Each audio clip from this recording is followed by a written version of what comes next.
It's a little bit after 6:30. We may have a few late arrivals, but I think we'll get started. Thanks for coming tonight. This is the third public hearing in the series of meetings that was pulled together as part of the athletic field master plan effort that is ongoing. You'll see that the plan here tonight is to kind of come back after having heard feedback on the initial conceptual plans that was presented back about a month ago. In March.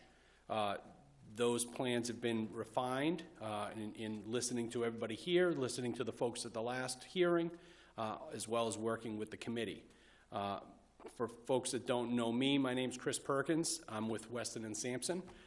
With me this evening is Mike Moonen, landscape architect and project manager for the planning.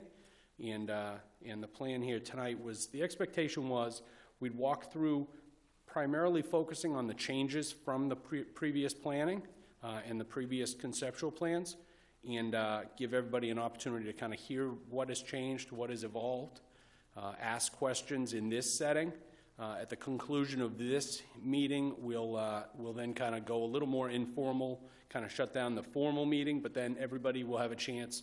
We're not going anywhere. Come up, take a look at the plans, see where things stand. We can talk directly in front of these things as we look from site to site, as people have comments and questions. Moving forward beyond tonight, the plan is to kind of, again, receive that feedback, integrate those comments into what will become a formalized master plan that'll become, go from a draft to a final document over the course of the spring. And working with Nancy, town manager, on that. With that, I'm going to turn it over to Mike. He's going to walk through where we are at present. All right, thanks, Chris. Thank you, Chris. Yeah, it's funny, when we were back here starting this in February, it was snowing that night. Then again, it was snowing at our meeting in March, and now here we are in April, and it's snowing again. So maybe it's good luck, because the meetings went well. With that, I'll just quickly review the study sites. From top to bottom, we have Haley Field, Shapley School Complex, then the Memorial Toby DeWolf site, the Kittery Community Center, Emery Field, and Mitchell Field. So we had the 6 study sites. Go ahead, Chris. So we did over the course of the winter and leading into the first meeting, we did a needs assessment where we added up all the hours. We got together all the sports that played on these fields, and we added up all the hours that when people are playing on these fields.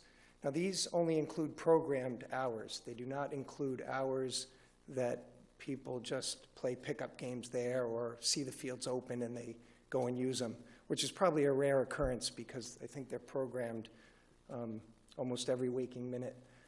So here's the summary of the uses. I'm not going to go through every one, but you can see some examples. The Memorial Field is the top one, and it's used about, in the fall only, it's used 580 hours. Generally on a turf field, you want to play for the fall or that season about 180 to 200 hours.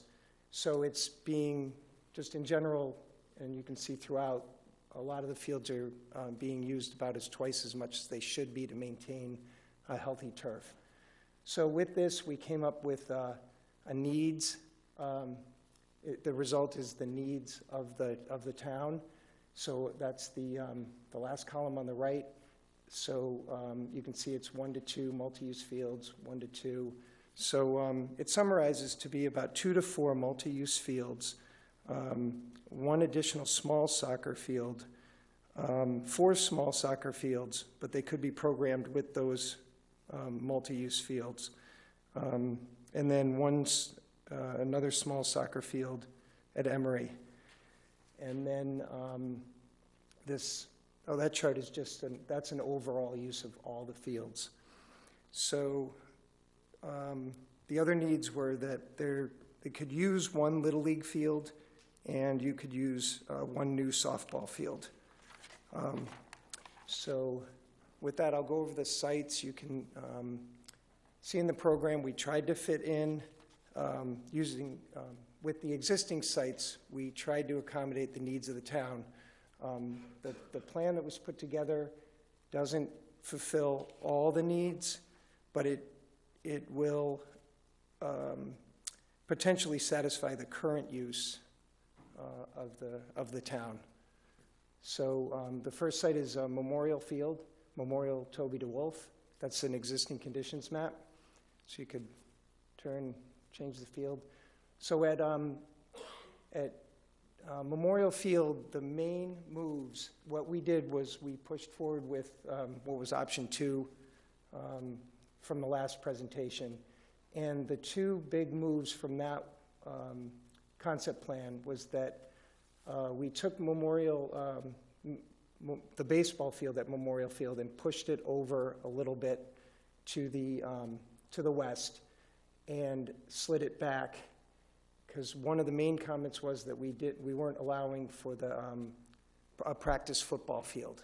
So this allowed us to put in a practice football field. It's about half the size of a regulation football field in that corner. Then the other move was over at Toby Field. We pushed Toby Field over to the east, and that allowed for a little bit more parking expansion and to place the playground out there at the central complex area. In the previous plans, we either had the playground pinched between the field and the parking lot, or over here by DeWolf Field, which they weren't ideal locations. So in this option, DeWolf Field is kept in its current orientation. That will allow for probably easier renovations, so that field could be reconstructed in place as part of this master plan. So we could move on to the next slide. Shapley School, that's again an existing conditions plan. So the major change as a result of the last meeting was that we added, what we did was we relocated the long jump areas over to the to behind the goal in the D zone area of the track, right up there. Currently, they're along that northeastern edge of the multi-use field. So that would allow us to put seating along the field. A couple of the comments were that it would be nice to have seating at this field, and they tend to set up seating on those long jumps, which could affect their longevity. Doing this would allow the long jumps to not be disturbed or damaged by temporary bleachers. And then the other move was down, you could pan down a little, Chris, is bringing in the playground from the other option into this option in the upper corner, so that you could have siblings and toddlers of the brothers and sisters of the players play in the playground while the game's going on.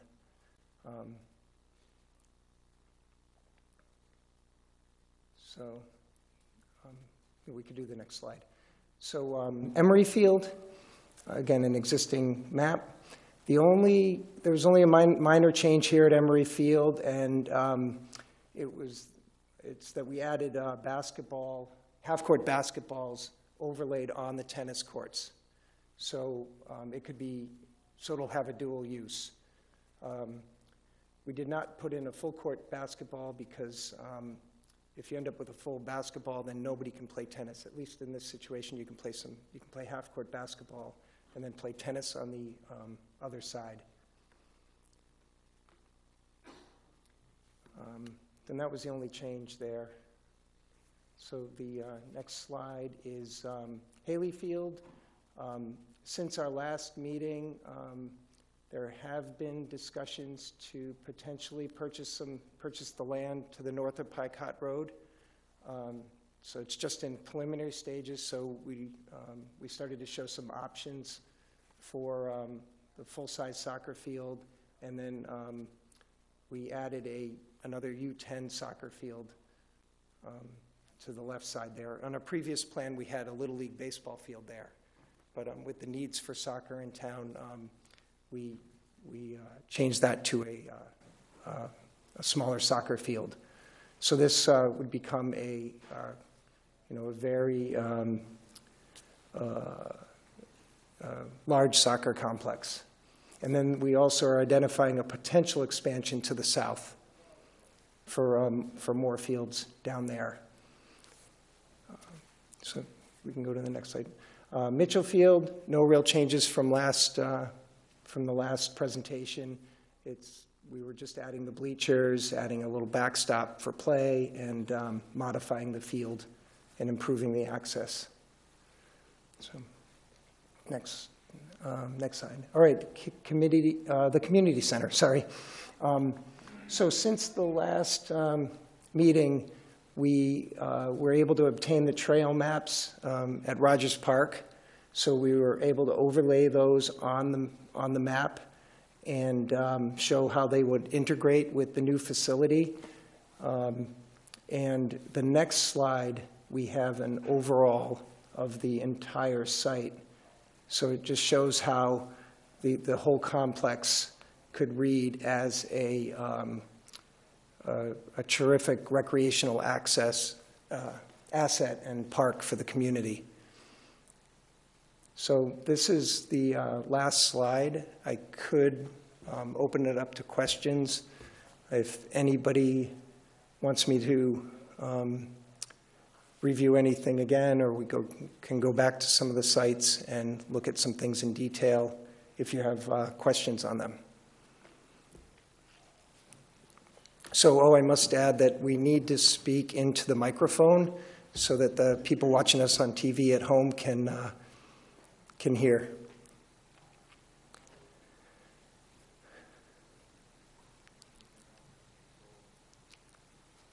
Okay. Thank you. Do I need to state my name? If you like, it'd be nice, actually. My question is with Shapley Field. Yes. Each game field has lights on it, with the exception of the varsity soccer field, which is Shapley. Is there a way to, obviously you have to put, there's poles there for softball. Mm-hmm. I'm thinking using the field, having games in the evening might allow for use in the afternoon for middle school, et cetera, but also it allow for more people to come see the games. When you play soccer games in the evening, when we travel, there's 200 or 300 people at a soccer game, and at a 3:30 afternoon game, there might be 6 parents. Mm-hmm. And something, it would allow for evening games.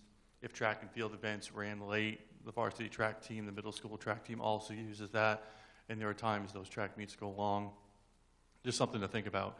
With the pole that's between the 2 fields for softball, could that be utilized to also light the soccer field? It could be. Basically, that could be a you would need maybe field. 3 more poles. Is that possible? That is possible. Okay. It just would be a little bit tough to run the conduit and the pole boxes and all the infrastructure with a new track in place. So you'd have to do some directional drilling under the track to get some conduit in, so it wouldn't be an easy task. But in the big picture, we're actually looking at the new, larger soccer field at the community center for more soccer use, from probably varsity soccer for high school. Whereas the Shapley facility would become more of a middle school use field. At the community center, it would allow for a full-size soccer field. And this, we could propose to have lights here also. Okay. Great. Thank you. You're welcome.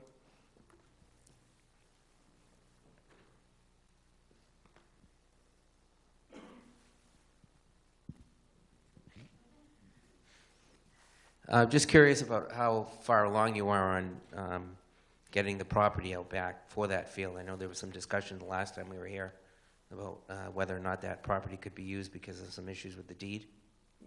Which said, oh, the Here community at center. this facility. Yes, actually Nancy was looking into the deed for us, and I guess she couldn't make it tonight. So we can report back on that.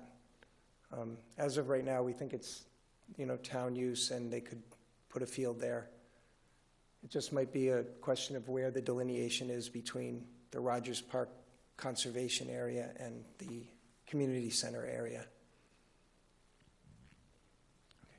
Thanks. Safe to say that it'll be part of the final plan. Yep. He said it's safe to say it would be part of the final plan.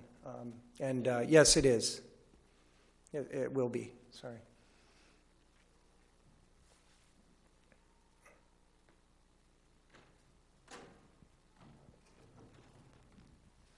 Good evening. PJ Johnson, coach softball and stuff. Are there any, I've missed the other meetings, the wintertime's crazy because of my dysfunctional job that I have, but anyway. Okay. Are any of these proposals, is this more like spacing, layout, or do we have an idea of like maybe doing a field turf field, or is this just step 3 in the process of an overall comprehensive plan that then brings in what's it going to cost, how are we going to do it, where do we go from here? I'm just trying to get up to speed with that. That's right. The next step, after we find good locations for these fields would be to start to figure out which one could be a synthetic turf field or not. And another part of the study, and with the help from the town and you guys, the general public, is to find some additional sites throughout town that the town could look at for recreational expansion. Some of the needs that have been talked about that aren't realized in this plan is another full-size baseball field in town so that you could do some more recreational league baseball. We don't have it in the master plan right now. There isn't room for it on the, the properties that the town currently owns. So finding another location would be helpful to integrate those things, integrate that into the plan. And then the other thing is one more full-size multi-use recreational field in anticipation of lacrosse picking up and also soccer continuing to expand, and then another venue for football, because right now the town has just one venue for football. So that's another part of the plan.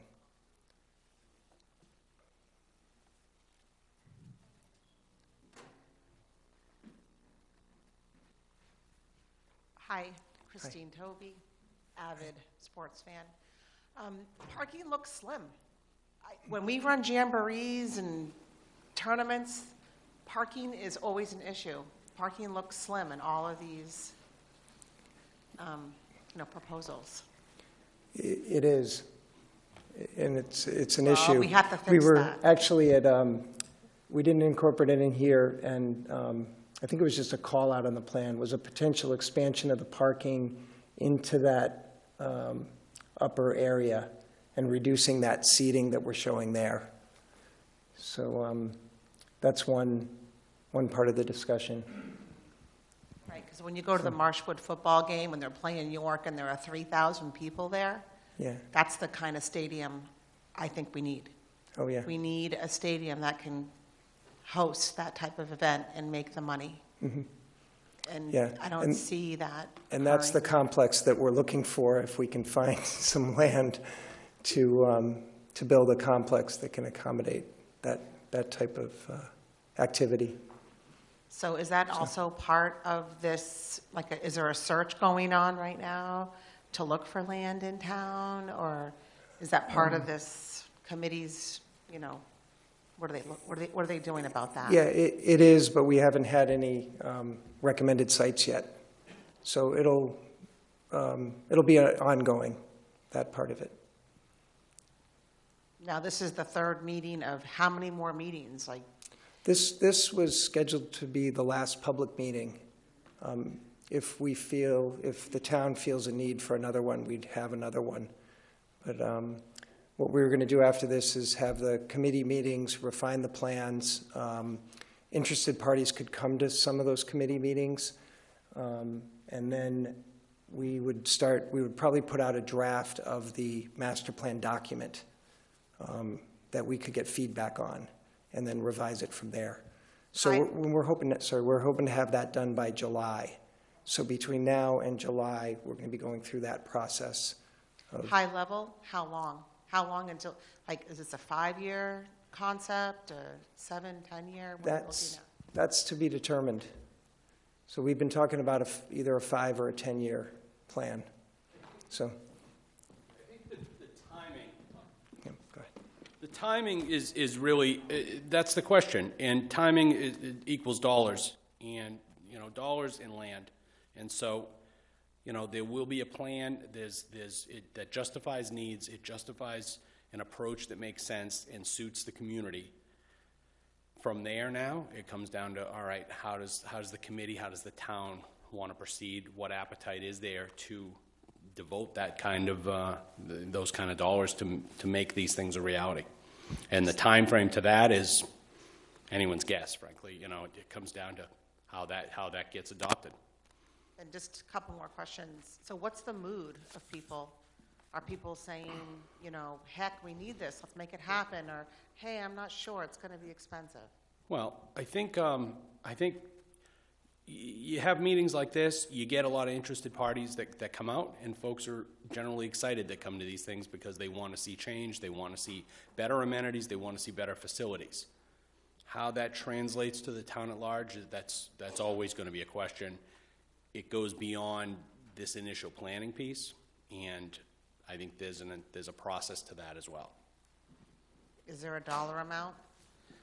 I did put together some costs. Actually, Chris, they're on the slides after this one.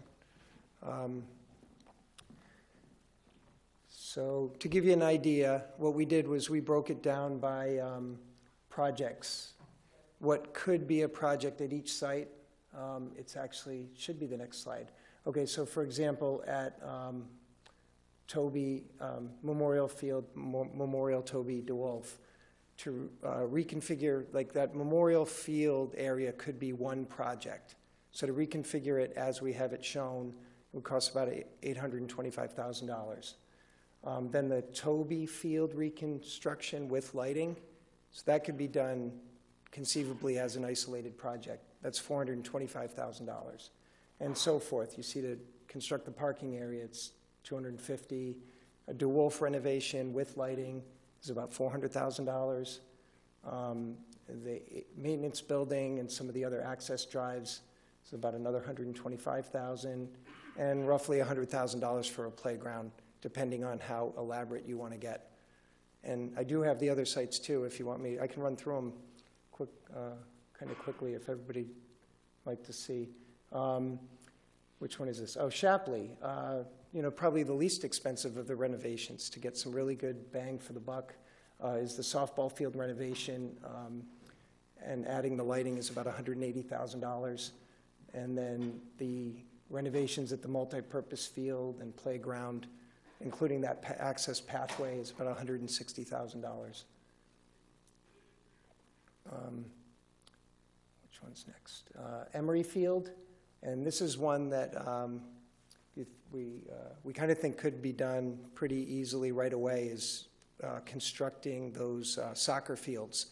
And right away, that would relieve a lot of pressure on the soccer games. It would also relieve pressure on the Shapley softball field, because the soccer program that goes on there now could move over to Emery. So that field would cost about $355,000 to do, and that's with a full drainage system, just anticipating that, because it's a really wet field.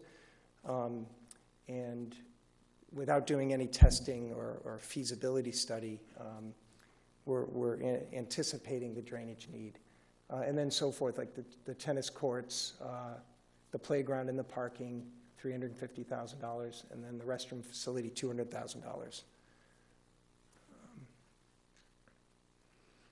And then this is Haley Park, like that potential expansion to the north. Putting in that soccer field with the parking and the other small soccer field could cost about $1.2 million. And that, I think we estimated that without the cost of the purchase of the land, which we'd probably have to consider also. And then the other expansion to the south, which could fit, I think it was 3 soccer fields, would be about $800,000. And then adding a restroom building would be about $200,000. This is probably Mitchell. Yep, those improvements at Mitchell Field would be about $68,000. And then the community center, renovating Frisbee Field up front to make it a combined Little League softball field, be about $220,000. The tennis courts in the front, $180,000. The playground and basketball court renovations, $325,000. And then that multi-use field area would be about $640,000 if it were, if it is natural grass, if it's a natural grass field. A synthetic turf field, as shown, would probably cost about $1 million. Then the new Little League field that was shown a little bit to the south is $350,000. And then again, if we want to put a restroom building out there so people don't have to go into here into the community center to use the restrooms, it'd be about $200,000. I think that might have been the last site. So you can get an idea of the costs. So each one of these or a combination of these could be a program for it's an article or an article for town meeting or what is it, CIP funding? Yeah, generally. So what are other towns doing? Are they in the same, quandary that we're in? They are. And are they doing this phased approach, or are they just doing like the all of it button? It depends on the community and their resources. A lot of them are doing the phased approach.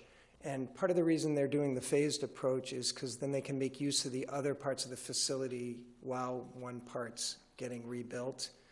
In some parts, it all depends on the logistics. Some communities are getting, $1.5 million to renovate an entire facility. It really depends on the funding, the available funding, how much, they can pallet at a time.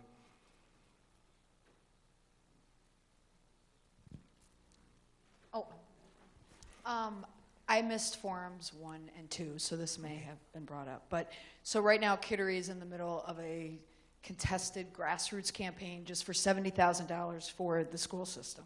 Mm-hmm. By my quick math, this is a $2 million project? $6 million. Well, okay, yeah, so that's it bad. Actually is a combined about $6 million. 6, so all those slides are So 6. Okay, I thought they were parceled out. Okay, so $6 million. Is there any type of, one I may have missed, how are we paying for this?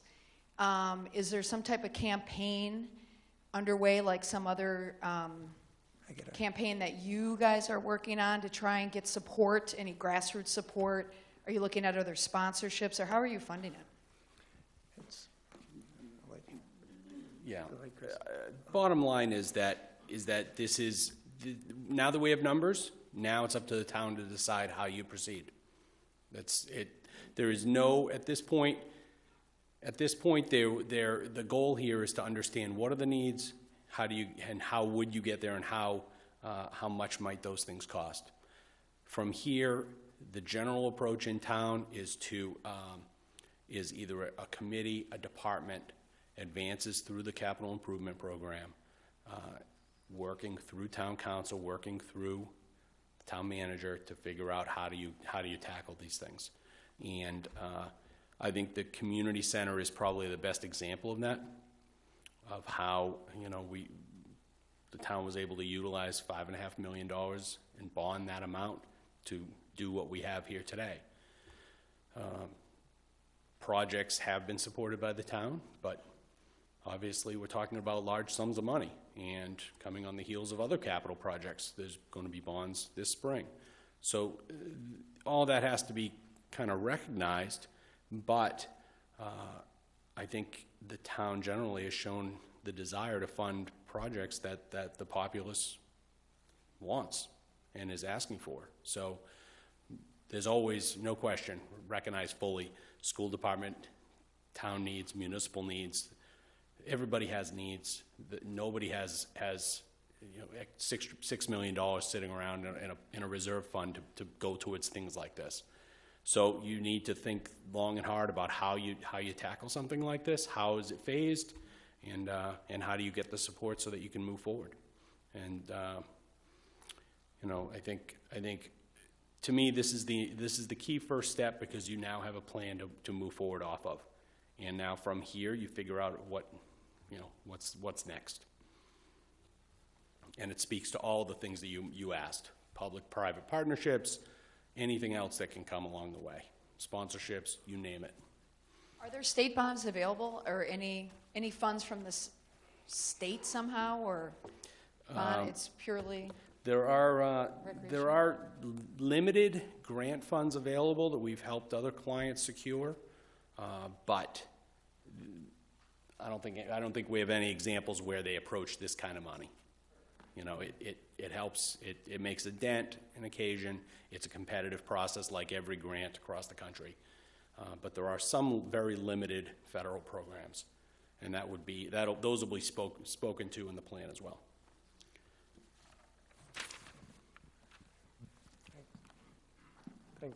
Thanks, Chris. Chris, quick question. In your experience from doing this in the past,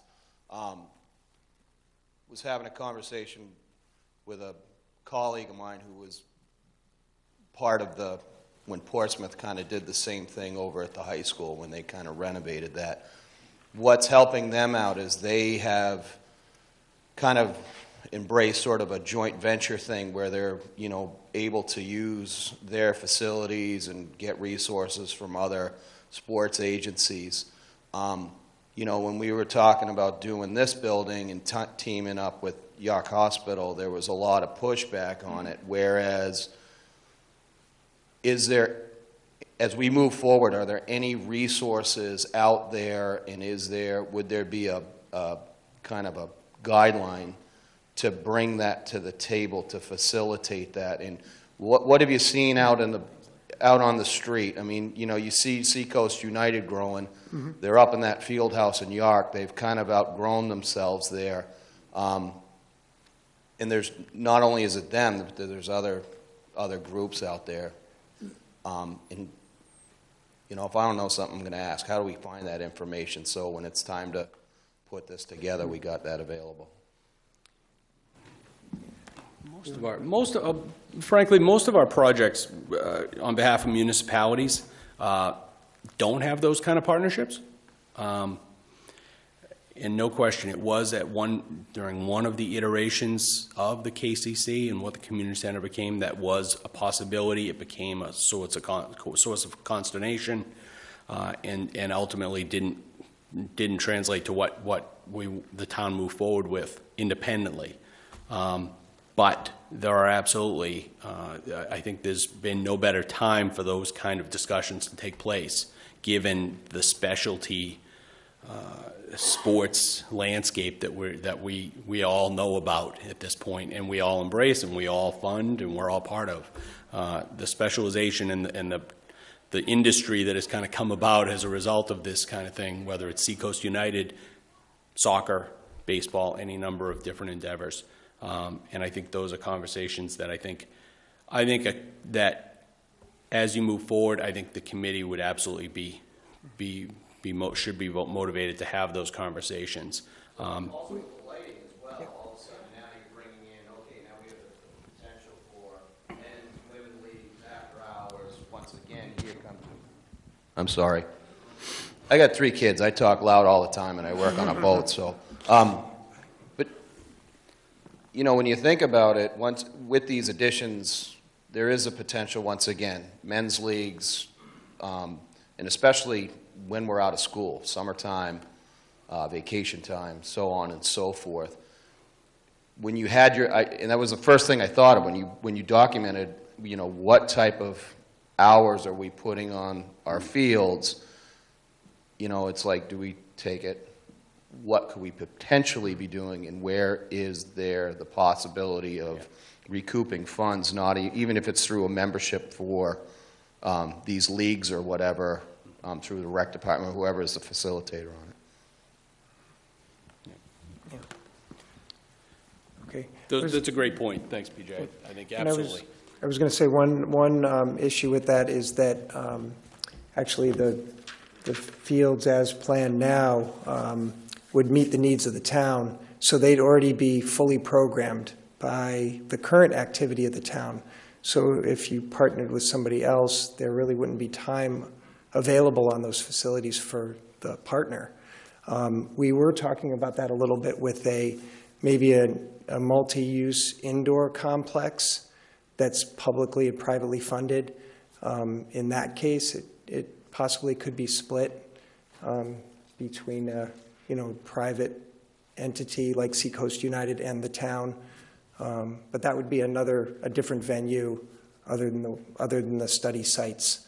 I know Portsmouth is looking at some of that with Seacoast United, but they have a lot of available land, and they have some sites that if Seacoast United helped them renovate them, they can do a joint venture.